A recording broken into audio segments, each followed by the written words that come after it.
Hey there, I'm Ben, and I made ColorBliss to be the easiest way to make coloring pages on the internet. You can try it out at colorbliss.com, and I will show you how to use the platform now. If you go to colorbliss.com, you can click here, start for free. You don't need a credit card to try it. You just create a free account either with your email and a password or log in with Google. And if you've already got an account, you can sign in. I'm going to sign into my account here. And something I've been working on this week that I'm really excited about is a new photo to coloring page generator. So you can see here, I've turned a lot of my photos into coloring pages. I've got some old family photos of like my grandfather when he was in the service, me and my wife skiing, and different styles there, some birthday photos of my family. I'll show that off in a minute. To create a new coloring page, you can click this button over here. You can choose how you want to create your coloring page. So to start, the simplest way is you can create it from a text prompt, and you can say, put in here whatever you want to put in. If you want to just try a random prompt, you can try that, and it will suggest one for you. And then you can choose a style and dimension. So by default, it'll choose the fast style.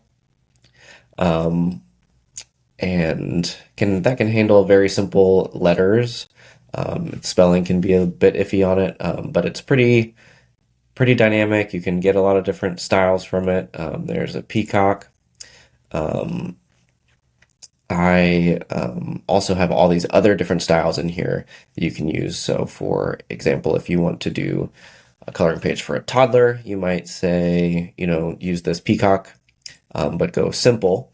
And that will do like a very plain white background with very simple subject. Takes a little bit longer to do these, and they do use a few more credits because they're more expensive to run. But the quality is really excellent on these, and I think the styles are really worth it. Like I said,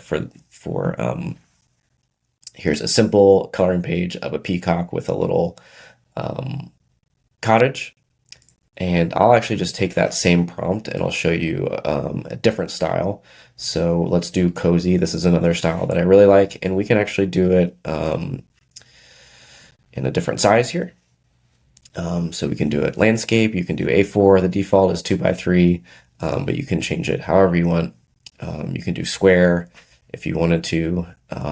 So I like the cozy style, I like the simple style. I think these are really fun. And yeah, you can experiment with all the different styles. I've got that, Studio Ghibli style as well, that whimsical anime. I have a lot of fun with that one. And that's basically it for text prompts. Another thing you can do is if you want to create like 4 variations on a prompt, you can do that here. So if we were going to get a different prompt, we could do that. And this only works on the fast style, but you can create up to 4 at a time. And that way you can kind of experiment with a prompt, see different outputs of it, and maybe then edit one of those that you like here. So for instance, like I think this one is pretty cool here, but I don't like how the wood is. So I might take this into the editing tab and then use this normalize feature to make the wood a little bit better for coloring. And we can even do some additional fixes on here. We can raise up the lightness a little bit and adjust the contrast. And this can bring out the lines a little bit more. Yeah, see, and then that's a lot better for coloring. And then you can just save that image. And that doesn't cost anything to do those adjustments. On there, there's a few other things you can do in the editing tab. You can remove a background if you want to. You can upscale, so you can make the image higher quality if you want to print it. And you can also, this is called in painting here. So like if I erase this sky, and let's see what I want to put in here. Let's say add a ferocious, or maybe we'll just say add an eagle soaring in the sky.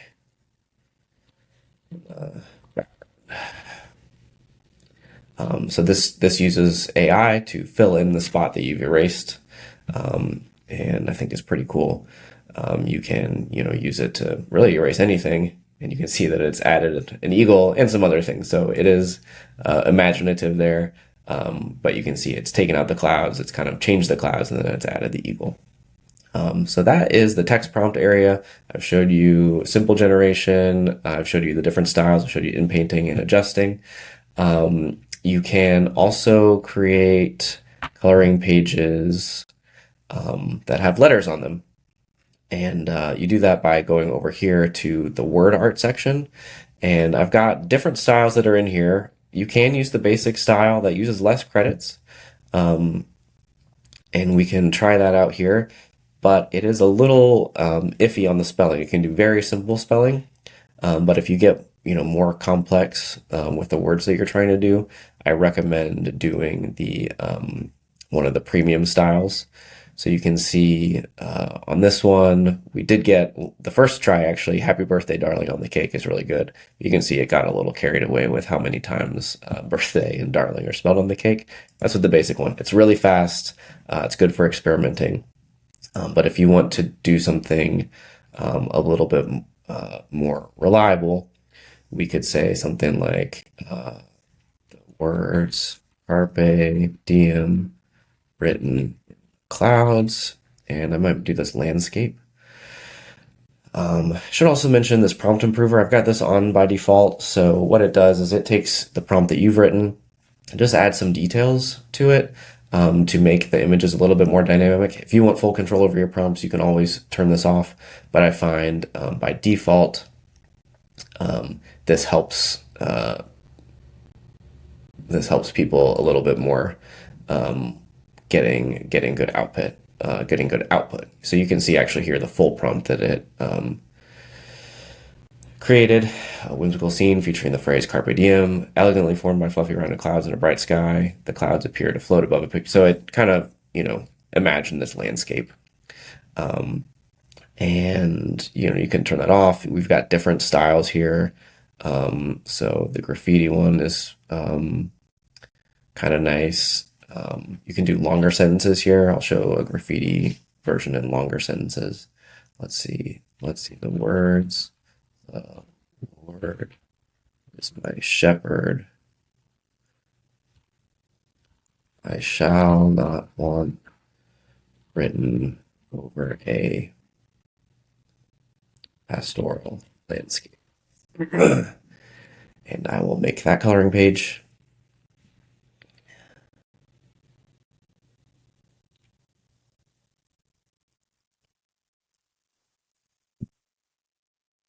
Like I said, these word art prompts are better.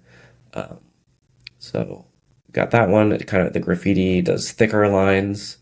I might try that again just to see if I can get the words outlined.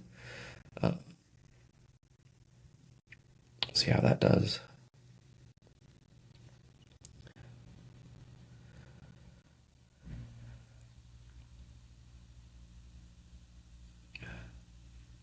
I like that better. So we've got kind of this, let's see, I can make these bigger here.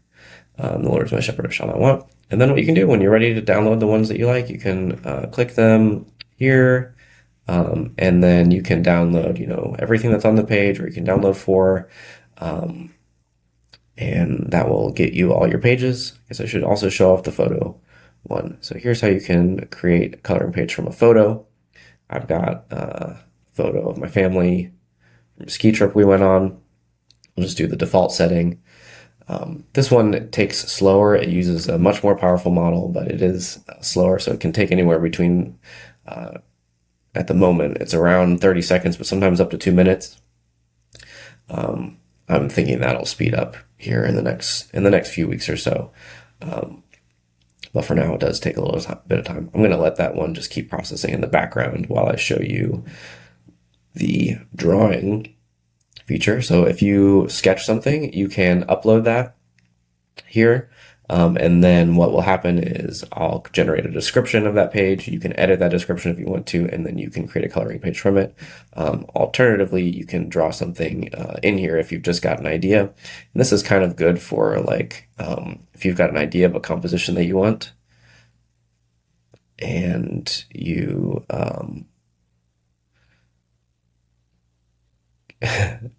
want to define what that page is going to look like. You can actually do that here. So I'm kind of thinking this is a penguin in the sun. I'm not that good at drawing. Maybe I'll do a fluffy cloud here. Okay, and then I will upload that drawing. And what will happen is it will generate a description. Let's see what it thinks. Okay. It says a whimsical scene featuring a cheerful sun with rays extending outward, radiating warmth and joy below a lively penguin. So, and a fluffy cloud. So it figured out what I was trying to do. Then what it will do is I'll make this a landscape. And then it will take that drawing and that prompt and basically fill in the details from that. So you can see we got that. I don't like this gray output here, so we'll just take it over to the normalize section. Let's try increasing the lightness here. And there you can see it's not super imaginative that go around. You can play with the prompting to add more details to it, but you can see it rounded out my lines a little bit better on that. And look, there's our photo just in time. So you can see it got all the people, it got the trees in the background, got the goggles and everything.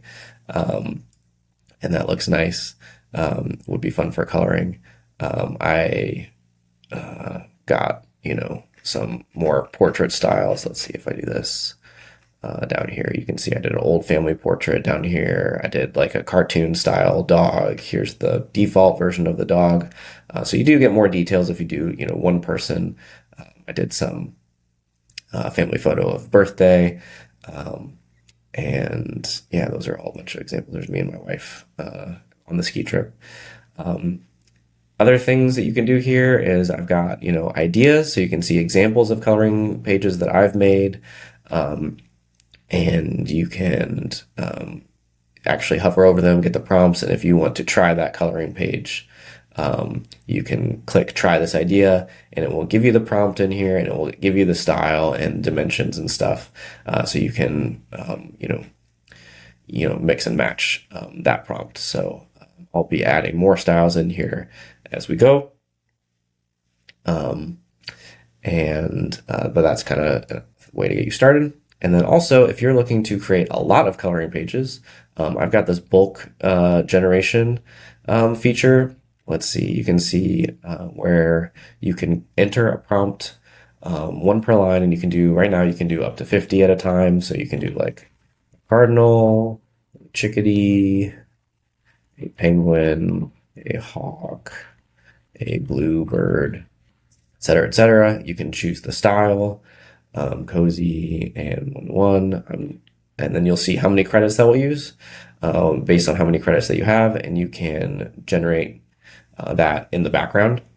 Like I said, if you have an idea of themes and styles and prompts that you've liked and you're ready to just like create a whole book as a batch, you can do that, and then you can see back and back a whole batch that you've made. I just did random objects on this and like a Zentangle style, I think, and then you can download those all. So that's on the artist and above plans. If you're trying to make coloring books, you can do that very easily that way. And you can see that here is the birds that finished pretty fast. So that is ColorBliss in a nutshell. Thanks for watching all this. Love to hear any feedback, and I'll catch you later.